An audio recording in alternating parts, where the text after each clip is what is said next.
Fole ɲuman dɔ foli kɛ ka ɲɛsin aw bɛɛ lajɛlen ma Mali kɔnɔ ani Mali kɔ kan. Aw minnu matarafalen don Serifila Jabaramuso la sanga ani wagati. Aw bisimila kɛnɛya jamukan kɛnɛ kan. Jamukan min bɛna walawalali kɛ aw ye bana ani bana nacogoyaw la walasa ne ni aw an bɛ se k'an ka ɲɛnamaya kɛ kɛcogoya min na ka sɔrɔ a ma kɛ ni gɛlɛya ye. O sira kan an ka bi kɛnɛya jamukan sera kɛnɛyaso min na o de bɛ tali kɛ o donto kan n'o ye cakɛda ye. Cakɛda min n'a ka baaraw ɲɛsinnen don ni furakɛliw ma. Ka sanga ni coronavirus banakisɛ donni ye an ka jamana kɔnɔ o min n'a ye dankari kɛ mɔgɔ caman ni na u ka baaraw kɛra mun ye walasa banabagatɔ minnu n'o olu bɛ taa yen kɛnɛyaso la u bɛ se ka kisi cogo min na ka bɔ coronavirus banakisɛ ma. An ye fɛn minnu sɔrɔ an ka ɲɛjɔw sɔrɔliw na.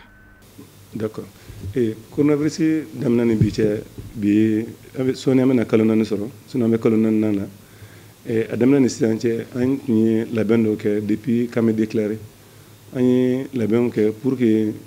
baarakɛlaw bɛ se ka kisi k'u tanga bana nin ma cogo min na furakɛlila dɔ la o kɔrɔ mɔgɔw tun bɛ baara la o don bɛɛ bɛ to so fo 15 ka dafa tile 15 ka dafa fo jaabiw ka yɛrɛ fana fɔ ko bana t'u la donc pour que centre kana datugu bana kana mɔgɔ caman minɛ ɲɔgɔn fɛ an ye kalo 1 kɛ baarakɛlaw bɛna tile 3 o tile 3 o bɔlen kɔ a la maintenant an y'a ye fɛn na bana na a bɛ kɛ fɛn banatɔ bɛ kɛ na donc an nana ye tuguni k'a fɔ ko mɔgɔ mun bɛ na tile 3 o tile 3 banatɔ mun bɛ kɛ na o bɛ ka caya o ma an bɔra la an y'a kɛ maintenant tile 2 o tile 2 baarakɛlaw tilara tile 2 o tile 2 o ye mɔgɔ mun bɛ furakɛli kɛ donc tile 2 o tile 2 o bɛ to kɛ na o kɔnɔna la tuguni maintenant an ye les mesures barrières an y'a fɔ maintenant mɔgɔ k'u tanga pour que u ka se k'u la denbaya tanga ka banabaatɔ yɛrɛ tanga parce que e min bɛ furakɛli kɛ ni min i yɛrɛ kɔlɔsi bana la i bɛ se ka taa ni banakisɛ ye so comme a yɛrɛ k'a fɔ ko bana nin bɛ se ka kɛ maa la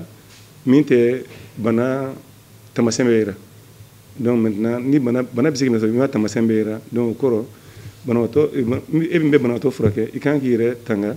pour que i bɛ se ka banabaatɔ fana tanga cogo min na en même temps i bɛ se ka denbaya fana tanga cogo min na donc an y'o fɛɛrɛw de tigɛ an fɛ yan mais o kɔnɔna fana la maintenant an y'a kɛ cogo bɛɛ la pour que furakɛli ka se ka continuer a kɛra garde kɛ wagati o a kɛra jour férié o dɔgɔtɔrɔw kɔni bɛ yan min bɛ se ka mun bɛ banabaatɔw kunbɛn kɛ fɛn na min ye urgence ye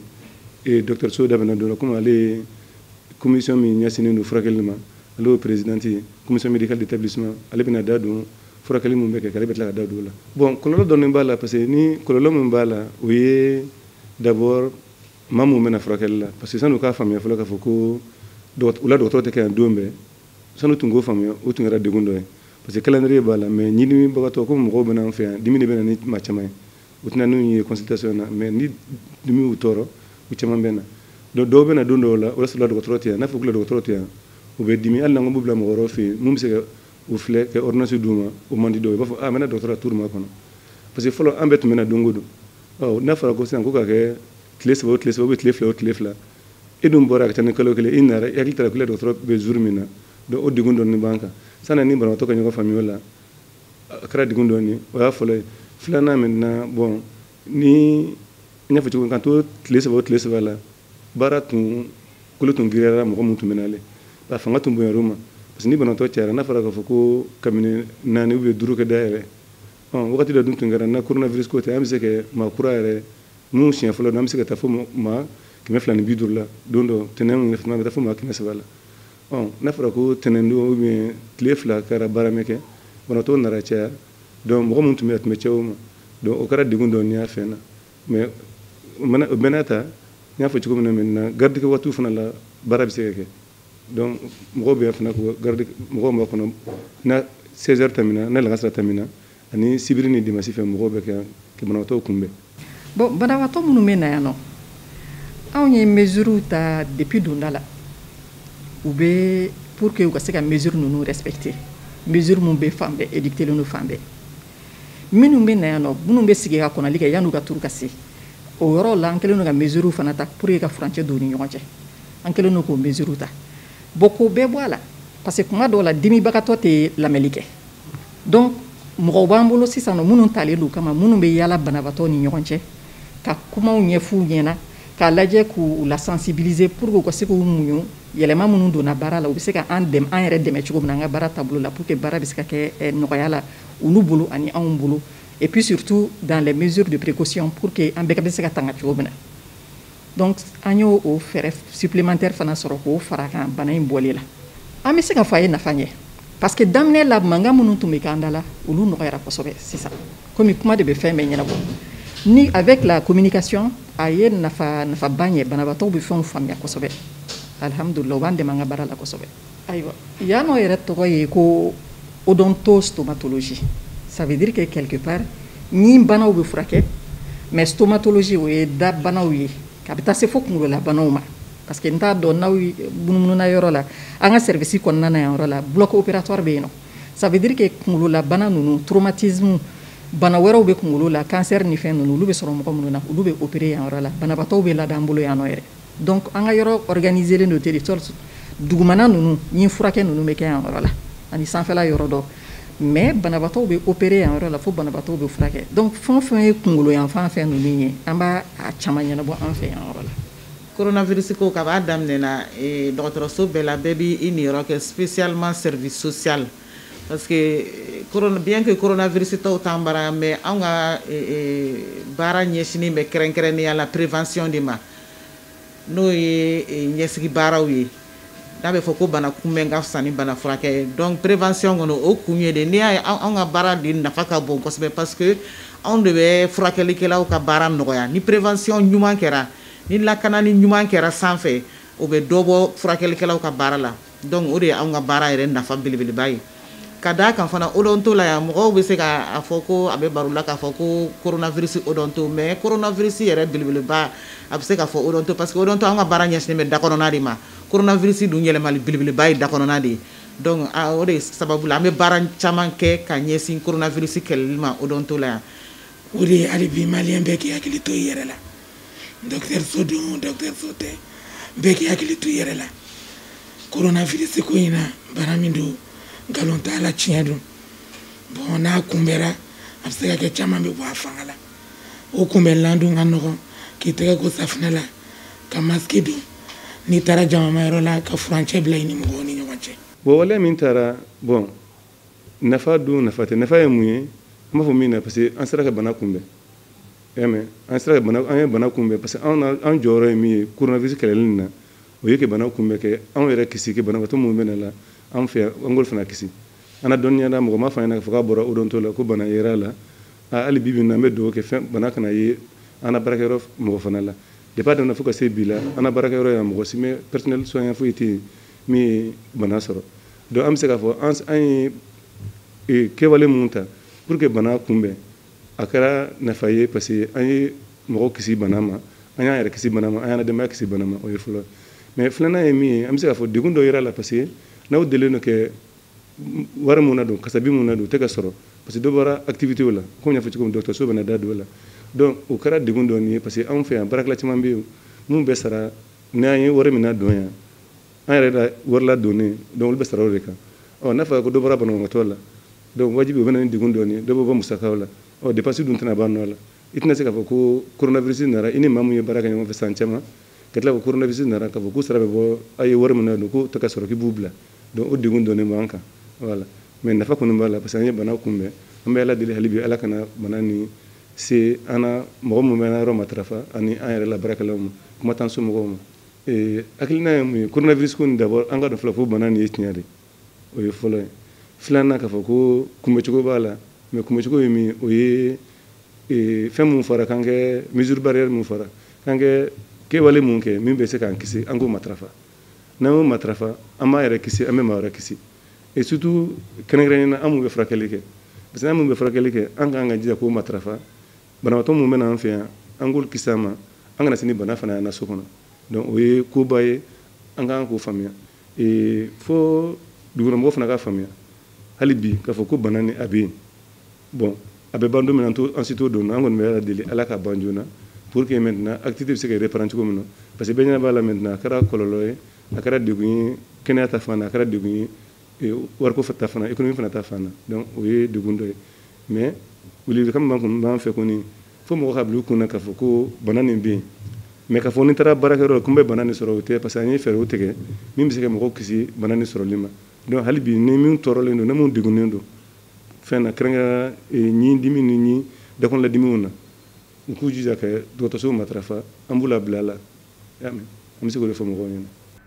Ka sanga ni coronavirus banakisɛ donni ye an ka jamana kɔnɔ odonto cakɛlaw n'o o ye ɲi furakɛyɔrɔ ye u ye fɛɛrɛ ani dabali sigi sen kan min bɛ se ka to kɛnɛya cakɛlaw olu fana bɛ se ka kisi cogo min na ka bɔ coronavirus banakisɛ tɔɔrɔ ma walasa aw ka faamuyali caman sɔrɔ ale bi an ka ɲɛjɔ o sɔrɔli la. Bon, coronavirus ni depuis a bɔra anw minnu bɛ baara kɛ dayanfan na an yɛrɛ y'a dɔn ko anw de exposelen don anw de ye fragile ye corps médical yɛrɛ la kosɛbɛ ka d'a kan mun na bana in bɔyanfan yɛrɛ bɛɛ ye dayanfan de an dun ka baara bɛ dayanfan de kan i y'a ye a bɛ fɔ mɔgɔ ɲɛna ko masque don i y'a ye a bɛ fɔ mɔgɔ ɲɛna y'aw mabɔ ɲɔgɔn na c'est parce que a bɛ se ka kɛ de an dun ka baara tɛ se ka kɛ cogo si la ni banabaatɔ ma masque bɔ a da la baara tɛ se ka kɛ cogo si la ni mi gɛrɛ banabagatɔ la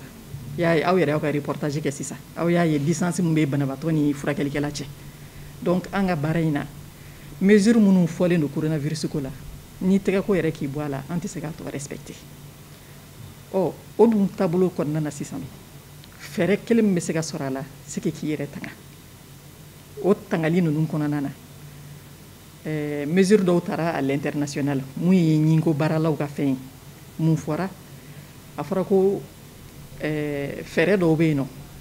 équipement dɔw bɛ yen nɔ an kan ka k'olu de don pour que ka an yɛrɛ tanga o ye fɔlɔ ye ani banabaatɔ minnu b'an bolo ni ala y'a kɛ ko banakisɛ bɛ furakɛlikɛla yɛrɛ la pour que furakɛlikɛla fana kana se banabaatɔ ma o équipement ninnu ye jumɛn ye a fɔlɔ yɛrɛ ye mun ye a bɛ fɔ ko an ka masque ninnu don u b'a fɔ minnu ma masque FFP2 o ye kelen n'an bɛ baara kɛ lunette de protection an kan ka k'olu don fugulan minnu bɛ don kunkolo la Charlotte o kan ka don k'o bɔ a la fana fɛn wɛrɛ bɛ yen nɔ mun kan ka don fini yɛrɛ bɛɛ kan n'a bɛ f'o ma ko surblouse olu donni ye wajibi ye o de ye ensemble ye mun b'a fɔ anw fɛ yen nɔ équipement de protection individuelle an kan ka minnu don pour que ka baara kɛ donc bana in nalen yan dans un premier temps o si kun t'an bolo o si kun t'an bolo mun kɛ an tun bɛ se ka fɛn kelen mun kɛ pour que banabaatɔw soulager o ye ka urgence gérer an yɛrɛ malheureusement an bɛɛ y'a jateminɛ jamana in kɔnɔ yan mɔgɔw tɛna furakɛli la ni dimi t'u kan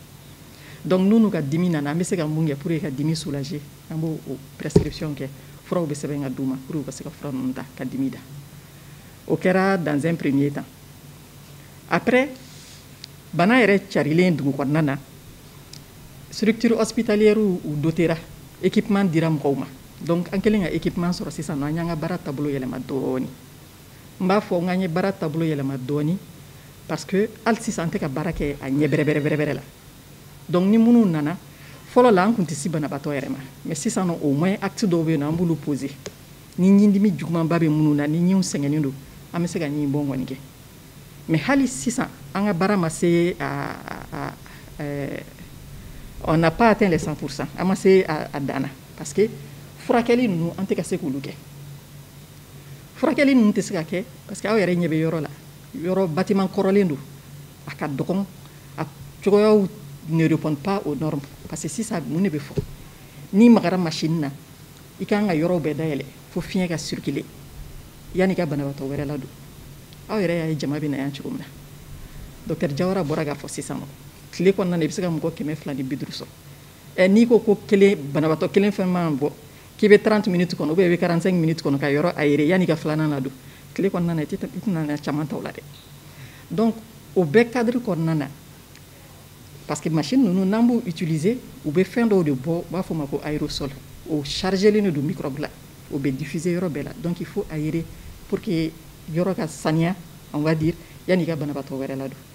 donc ça fait que hali sisan an bɛ yɔrɔ min na bi an ka baara ma se a dan yɛrɛ la an ma se ka baara reprendre a normal yɛrɛ la an b'o de la bi pour que baara in ka se ka kɛ a normal yɛrɛ la n y'a ɲɛfɔ aw ɲɛna cogo min na n'i ye banabaatɔ kelen ta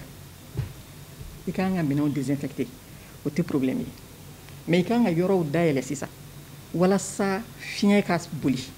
ni microbe bɛ fiɲɛ la fiɲɛ ka bɔ n'olu bɛɛ ye yanni i ka banabaatɔ wɛrɛ ladon n y'o de ɲɛfɔ aw ɲɛna sisan nɔ o possibilité t'an bolo parce que an ka yɔrɔ jɔra yɔrɔ kɔrɔ de don u jɔlen don cogo min na da dɔrɔn de bɛ se ka yɛlɛ u la fenêtre yɛrɛ tɛ se ka yɛlɛ yɛrɛ donc o tant qu'an b'o taabolo la machine ninnu olu utiliseli bɛ gɛlɛya dɔɔni an bolo o dun solution an ɲɛ t'o la fɔlɔ ayiwa an kɔni an bɛ ala tanu parce que a daminɛ ni sisan cɛ bien que an ka baara yɛrɛ farati b'a la kosɛbɛ an bɛ yɔrɔ min na fo bi an bɛ ala tanu banabaatɔma ye an ka furakɛlikɛlaw la yan nɔ donc an bɛ se k'a fɔ k'an ye mesure minnu ta u ɲɛna an bolo u bɛ ka marcher donc an bɛ ka continuer k'o mesure ninnu de appliquer an kɔni an ka yɔrɔ cogoya aw yɛrɛ y'a ye wagati kun kɛra banabaatɔ kun man ca yan nɔ mais sisan hôpital yɛrɛ taabolo kɛra cogo min na spécialiste caman bɛ hôpital in kɔnɔna na yan nɔ banabaatɔw bɛ bɔ fo dugu ni dugu ka na furakɛli la banabaatɔ ka ca an bolo spécialiste ka ca an bolo yɔrɔ ka dɔgɔ donc an kɔni ni fɛɛrɛ tun bɛ se ka sɔrɔ o la o kɔni tun bɛ se ka diya an ye kosɛbɛ yɔrɔ b'an bolo mais a ma jɔ fɔlɔ donc pour le moment an bɛ baara la yan nɔ mais vraiment yɔrɔ ka dɔgɔ baara mun bɛ kɛ a kɔnɔna ma sisan yɔrɔ dɔgɔyara an ka baara ma an bɛ se k'o de fɔ service social min n'o o bɛ odonto kuru cakɛda kɔnɔ n'o ye kɛnɛyaso ye min n'ale ka baaraw ɲɛsinnen don ni furakɛ koɲɛw ma u ye fɛɛrɛ ani dabali sigi sen kan kokura min bɛ se ka to mɔgɔw bɛ se ka kunnafoni ka daminɛ u donda yɔrɔ la fo ka taa se kɛnɛyaso yɛrɛ kɔnɔna ma togoya min na bɛnsɛnya waleya minnu n'olu fɔra olu bɛ se ka sabati togoya min na ka kɛnɛya baarakɛlaw kisi ni ka tila ka banabagatɔw fana kisi minnu bɛ se kɛnɛyaso la ka sababu kɛ kɛnɛya matarafabaliya ye walasa aw ka faamuyali caman sɔrɔ hali bi an ka ɲɛ jɔ o sɔrɔliw na an ka baara fanba ye banabagatɔ dɛsɛbagatɔw olu ka furakɛli bɛ se ka nɔgɔya cogo min dɔgɔtɔrɔso kɔnɔ an ka baara fanba ɲɛsinnen b'o ma anw jɔyɔrɔ kɛra ka kunbɛli kɛ banako in na a kana se ka dankari kɛ kosɛbɛ o dɔn to kɔnɔ yan banabagatɔ minnu bɛna furakɛli la ani minnu bɛ n'u bilasira donc an bɛ kunnafoniw d'u ma u bɛ se k'u yɛrɛ tanga bana in ma cogo min o baara fanba bɛ kɛ mɔgɔw bɛ kunbɛn yɔrɔ min na n'an b'a fɔ o ma ko accueil an bɛ taa yen an bɛ a essayer ka mɔgɔw sensibiliser k'u lafaamuya banako in na u kan ka u tɛgɛ ko safunɛ la u kan ka 1 mètre distance don u ni ɲɔgɔn cɛ pour que bana kana dankari kɛ an na dɔgɔtɔrɔso kɔnɔ yan banabagatɔ minnu fana bɛ dan fɛ sanfɛ yan an bɛ to o kelen fɔ olu fana ɲɛna o bɛ se k'u munumunu u kɔrɔ k'o fana jama dɔgɔya ani olu fana k'u yɛrɛ tanga banako in na an ye gɛlɛya dɔɔni sɔrɔ a la parce que bɛɛ ka faamuyali tɛ kelen surtout an bɛ jamana min kɔnɔ fantan jamana don wa a mɔgɔ kalanni man ca donc mɔgɔw bɛɛ ka faamuyali tɛ kelen donc n'i b'a ɲɛfɔ dɔw ye dɔw b'a faamuya joona dɔw t'a faamuya joona donc o gɛlɛya kelen kelenninw an y'olu de sɔrɔ an ye cɛsiri minnu kɛ an y'a jɔyɔrɔ ye parce que ka depuis ni bana in donna an fɛ Mali kɔnɔ yan fo bi alhamdulilayi a fɛnma y'anw fɛ o dɔn to la yan donc an bɛ se ka fɔ an ye kunbɛnli minnu sigi sen kan an ye baara minnu kɛ pour que bana in kana se ka don o dɔn to kɔnɔ an bɛ se ka fɔ ko nafa yira la bari jusqu'à présent a fɛnma ye yan fɔlɔ. Aya bana in kɔni ala ko tiɲɛ bana in bɛ yen a bɛ yen nɔ an bɛ se ka min fɔ mɔgɔ minnu dalen t'a la o ye halisa u k'u yɛrɛ tanga bana kunbɛn ka fisa ni bana furakɛli ye i k'i yɛrɛ tanga o de ka fisa i k'a fɔ k'i ma da bana la ka s'i ma bana in kɔni bɛ yen nɔ dɛ mɔgɔ minnu dalen t'a la k'a bɛ yen halisa u k'a dɔn k'a fɔ ko bana in bɛ yen nɔ ne kɔni bɛ se k'o de f'u ye u k'u yɛrɛ tanga pour que u ka kisi bana in ma u ka mɔgɔ wɛrɛ kisi bana in ma sabula bana bɛ yen. ayiwa an kɔni bɛ mun fɔ an bɛ mun ɲini mɔgɔw fɛ u k'a dɔn ko bana in bɛ yen a ma ban a bɛ yen halisa donc an kana an bolo jigin an bɛ an ka jateminɛw la an yɛrɛ ye mun kɔlɔsi an siranna min ye an bɛ yɔrɔ min na fo bi an bɛ ala tanu tuguni an ka jamana ma se o yɔrɔ la o mun nana n'o ye peut-être an ye fɛnw matarafa donc mɔgɔw ka n'u bolo jigin an ka continuer ni o matarafali ye hali sisan an bɛ se ka kisi cogo min na sinon a bɛ yen dɛ be kuma n'an autorité yɛrɛ yɔrɔ ye u ka an dɛmɛ parce que an ka secteur ni fragile len do dɔɔni donc u be se ka an dɛmɛ cogo min na halisa walasa an bɛ se ka continuer nin taabolo in na mieux même an ka se ka dɔ wɛrɛ kɛ fana mun tɛ nin ye parce que hali n y'a fɔ an ɲɛna cogo min na an ka baara dannen do sira la an tɛ ka an ka baara bɛɛ kɛ hali sisan nɔ baara caman bɛ yen nɔ activité caman bɛ yen nɔ u b'an ka baaraw la yan nɔ olu tɛ ka se ka kɛ ka sababu kɛ nin mesure ninnu dɔw ye donc u bɛ se ka an dɛmɛ cogo min na walasa an bɛ se ka an ka baara reprise totale kɛ cogo min na o ye kelen filanan o ye usager minnu bɛ n'an fɛ minnu bɛ na furakɛli l'an fɛ yan n ka kuma y'o kelen de u ka an dɛmɛ parce que hali sa caman ye faamuyali kɛ mais hali sisan nɔ an bɛ to ka kuma dɔw la an ni dɔw tɛ ɲɔgɔn faamuya ten kosɛbɛ u k'a dɔn k'a fɔ mun kama ɲin furakɛ tɛ se ka kɛ parce que dɔw tɛ se k'a faamuya n'u nana a bɛ f'u ɲɛna ko ɲin tɛ se ka furakɛ i bɛ taa i ka wagatinin kɔnɔ n'a b'i dimi an bɛ fura d'i ma ka dimi latɛmɛ olu tɛ se k'o faamuya c'est que an bɛ baara kɛ ni machine minnu ye olu yɛrɛ de bɛ kɛ sababu ye ka banakisɛ in cari o kama de u yɛrɛ ka précaution kama u yɛrɛ ka sécurité de kama an kɛlen don k'o machine na baara nɔgɔya fɔlɔ donc f'u ka se k'o faamuya an ka fɛn laban ye min ye an kana an bolo jigin an ka continuer an ka mesure ninnu suit an ka ɲɔgɔn dɛmɛ walasa an bɛɛ bɛ se ka tanga ni banakisɛ in ma cogo min na. laban ye min ye an bɛ d'abord aw fo fɔlɔ parce que aw mun bɛ kunnafoni jɛnsɛn pour que mɔgɔw ka faamuya an bɛ dɔw fana kɛ maintenant kunnafoni de fana a bɛ fɔ ka dabɔ mɔgɔ mun kama o fana kɛ kunnafoni ladilikan mun bɛ di u k'a mɛn parce que n'a mɛn mana kuma cogo o cogo ni a bɛ don tulo min kɔnɔ n'u m'a mɛn n'u ma ye laɲini mun fɛ n'u m'o kɛwaleya o ye degun dɔ ye o ye fɔlɔ ye filanan ye min fɔ ka da kan tuguni hali bi an ka bila an kɔnɔ bana nin bɛ taa bana nin bɛ yan parce que an y'a kɔlɔsi maintenant mɔgɔ bɛ ka dɔ bɔ mesure de protection na kɛwale mun bɛ kɛ min b'an kisi bana ma mɔgɔ bɛ ka dɔ b'o la hali u kana timinangoya maa si kana fɔ i ɲɛna k'a fɔ ko bana nin banna hali bi u ka continuer kɛ min fɔra u k'o matarafa pour que bana nin bɛ se ka kɛlɛ cogo min na joona voilà o de ye kuma laban ye ne fɛ. An bɛ aw ladɔnniya k'a fɔ an ka bi kɛnɛya jamukan kun bɛ ka boli fɛn min kan o de bɛ tali kɛ coronavirus donnen an ka jamana kɔnɔ o don to cakɛlaw n'o ye ɲin furakɛyɔrɔ ye u ka baara kɛra mun de ye walasa ka Mali jamana dɛmɛ ni ka nin bana in kɛlɛ bana min n'a kɛra sababu ye ni ka dankari kɛ mɔgɔ caman ni na kɛnɛya baarakɛlaw b'o la banabagatɔ wɛrɛw fɛnɛ b'o la hakili la ne ni aw an ye faamuyali caman sɔrɔ o de fɛnɛ bɛ dan sigi an ka bi kɛnɛya jamukan na aw ni ce aw ka ɲɛmadali la an k'an bɛn siɲɛ wɛrɛ ni kɛnɛya jamukan wɛrɛ.